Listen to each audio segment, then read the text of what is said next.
రాష్ట్ర చిహ్నం తెలంగాణ తల్లి విగ్రహం మార్పులపై అసెంబ్లీలో చర్చించిన తర్వాతే తుది నిర్ణయం తీసుకుంటామన్నారు సీఎం రేవంత్ రెడ్డి. 2 అంశాలపై విస్తృతంగా చర్చ జరగాల్సిన అవసరం ఉందన్నారు ఆయన. చిత్రకారుడు రుద్ర రాజేశంతో పాటు వివిధ ప్రాంతాల కళాకారుల నుంచి దాదాపు 500 నమూనాలు తమకు అందినట్లు వెల్లడించారు. నమూనాలన్నీ చర్చల దశలోనే ఉన్నాయని, చిహ్నానికి సంబంధించి తుది రూపమేమీ ఇంకా ఖరారు కాలేదన్నారు. తెలంగాణ తల్లి విగ్రహానికి సంబంధించి తుది నిర్ణయం జరగలేదన్నారు. కొత్త చిహ్నం తెలంగాణ తల్లి విగ్రహాలకు సంబంధించి అపోహాలు, తప్పుడు ప్రచారాలకు తావు లేకుండా అసెంబ్లీలో చర్చించి నిర్ణయం తీసుకుంటామన్నారు.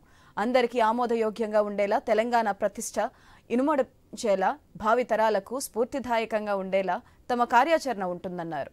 జూన్ 2న రాష్ట్ర గీతాన్ని మాత్రమే ఆవిష్కరిస్తామని స్పష్టం చేశారు సీఎం రేవంత్ రెడ్డి.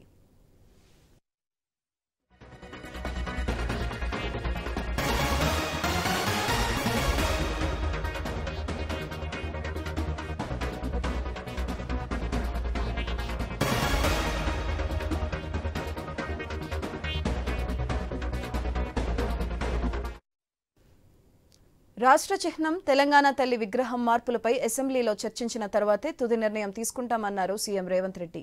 2 అంశాలపై విస్తృతంగా చర్చ జరగాల్సిన అవసరం ఉందన్నారు ఆయన. చిత్రకారుడు రుద్ర రాజేశంతో పాటు వివిధ ప్రాంతాల కళాకారుల నుంచి దాదాపు 500 నమూనాలు తమకు అందినట్లు వెల్లడించారు. నమూనాలన్నీ చర్చల దశలోనే ఉన్నాయని, చిహ్నానికి సంబంధించి తుది రూపమేమీ ఇంకా ఖరారు కాలేదన్నారు. తెలంగాణ తల్లి విగ్రహానికి సంబంధించి తుది నిర్ణయం జరగలేదన్నారు. కొత్త చిహ్నం తెలంగాణ తల్లి విగ్రహాలకు సంబంధించి అపోహలు, తప్పుడు ప్రచారాలకు తావు లేకుండా అసెంబ్లీలో చర్చించి నిర్ణయం తీసుకుంటామన్నారు. అందరికీ ఆమోదయోగ్యంగా ఉండేలా, తెలంగాణ ప్రతిష్ఠి ఇనుమడించేలా, భావితరాలకు స్ఫూర్తిదాయకంగా ఉండేలా తమ కార్యాచరణ ఉంటుందన్నారు. జూన్ 2న రాష్ట్ర గీతాన్ని మాత్రమే ఆవిష్కరిస్తామని స్పష్టం చేశారు సీఎం రేవంత్ రెడ్డి.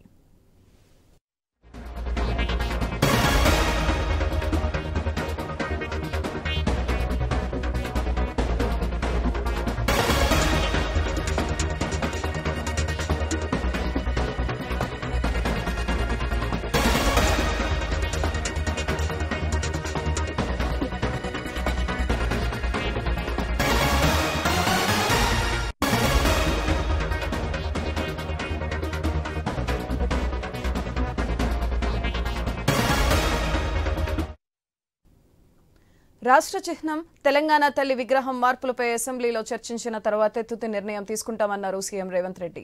2 అంశాలపై విస్తృతంగా చర్చ జరగాల్సిన అవసరం ఉందన్నారు ఆయన. చిత్రకారుడు రుద్ర రాజేశంతో పాటు వివిధ ప్రాంతాల కళాకారుల నుంచి దాదాపు 500 నమూనాలు తమకు అందినట్లు వెల్లడించారు. నమూనాలన్నీ చర్చల దశలోనే ఉన్నాయని, చిహ్నానికి సంబంధించి తుది రూపమేమీ ఇంకా ఖరారు కాలేదన్నారు. తెలంగాణ తల్లి విగ్రహానికి సంబంధించి తుది నిర్ణయం జరగలేదన్నారు. కొత్త చిహ్నం తెలంగాణ తల్లి విగ్రహాలకు సంబంధించి అపోహలు, తప్పుడు ప్రచారాలకు తావు లేకుండా అసెంబ్లీలో చర్చించి నిర్ణయం తీసుకుంటామన్నారు. అందరికీ ఆమోదయోగ్యంగా ఉండేలా, తెలంగాణ ప్రతిష్ఠి ఇనుమడించేలా, భావితరాలకు స్ఫూర్తిదాయకంగా ఉండేలా తమ కార్యాచరణ ఉంటుందన్నారు. జూన్ 2న రాష్ట్ర గీతాన్ని మాత్రమే ఆవిష్కరిస్తామని స్పష్టం చేశారు సీఎం రేవంత్ రెడ్డి.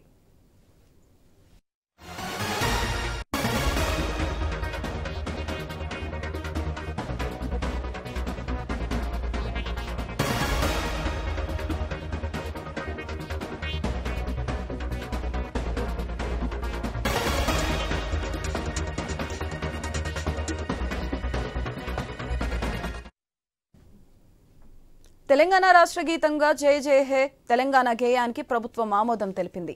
ఈ గీతం 2.5 నిమిషాల నిడివితో ఒకటి, 13 నిమిషాల 30 సెకండ్ల నిడివితో మరొకటి 2 వెర్షన్లుగా ఉంటుందని తెలిపింది. రాష్ట్ర ప్రభుత్వ కార్యక్రమాల్లో ఆలపించేందుకు వీలుగా పూర్తి గేయంలోని 3 చరణాలతో 2.5 నిమిషాల నిడివితో సంక్షిప్త గీతం రూపొందించారు. రెండింటినీ రాష్ట్ర గీతంగానే పరిగణించనున్నట్లు ఈ మేరకు ముఖ్యమంత్రి రేవంత్ రెడ్డి ప్రకటించారు. మంత్రులు, కాంగ్రెస్, సిపిఐ, సిపిఐఎం, జన సమేత నేతలతో సీఎం రేవంత్ రెడ్డి గురువారం సచివాలయంలో సమావేశమై రాష్ట్ర గీతంపై చర్చించారు. ఈ సందర్భంగా సంగీత దర్శకుడు కీరవాణి, ఆయన బృందం జయ జయ హే తెలంగాణ గీతాన్ని ఆలపించింది. గీతం గురించి అందశ్రీ వివరించారు.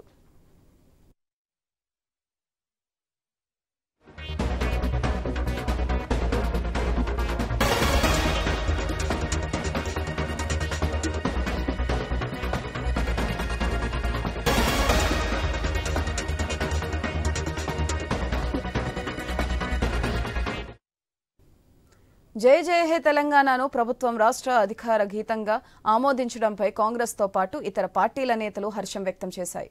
సమావేశం అనంతరం ప్రొఫెసర్ కోదండరాం తాము కోరుకున్న రాష్ట్ర గీతం చిహ్నాన్ని తెలంగాణ ప్రభుత్వం తీసుకువస్తుందని అన్నారు. తెలంగాణ ఆవిర్భావ వేడుకల్లో తొలిసారిగా భాగస్వామ్యమవుతున్నాం. గతంలో ఉన్న రాష్ట్ర ప్రభుత్వం నుంచి ఎన్నడూ ఆహ్వానం అందలేదన్నారు.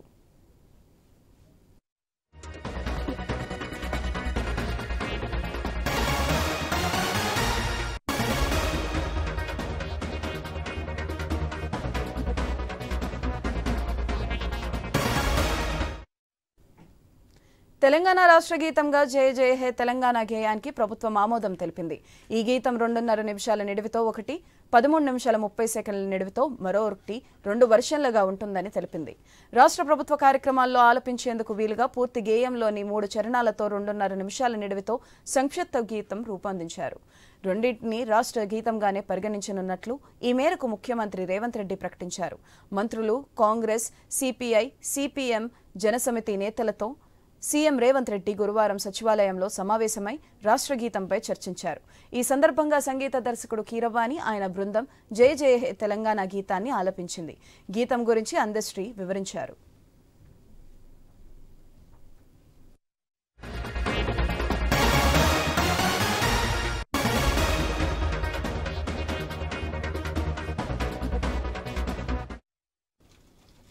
జై జయ హే తెలంగాణను ప్రభుత్వం రాష్ట్ర అధికార గీతంగా ఆమోదించడంపై కాంగ్రెస్తో పాటు ఇతర పార్టీల నేతలు హర్షం వ్యక్తం చేశారు. సమావేశం అనంతరం ప్రొఫెసర్ కోదండరాం తాము కోరుకున్న రాష్ట్ర గీతం చిహ్నాన్ని తెలంగాణ ప్రభుత్వం తీసుకువస్తుందని అన్నారు. తెలంగాణ ఆవిర్భావ వేడుకల్లో తొలిసారిగా భాగస్వామ్యం అవుతున్నాం. గతంలో ఉన్న రాష్ట్ర ప్రభుత్వం నుంచి ఎన్నడూ ఆహ్వానం అందలేదన్నారు.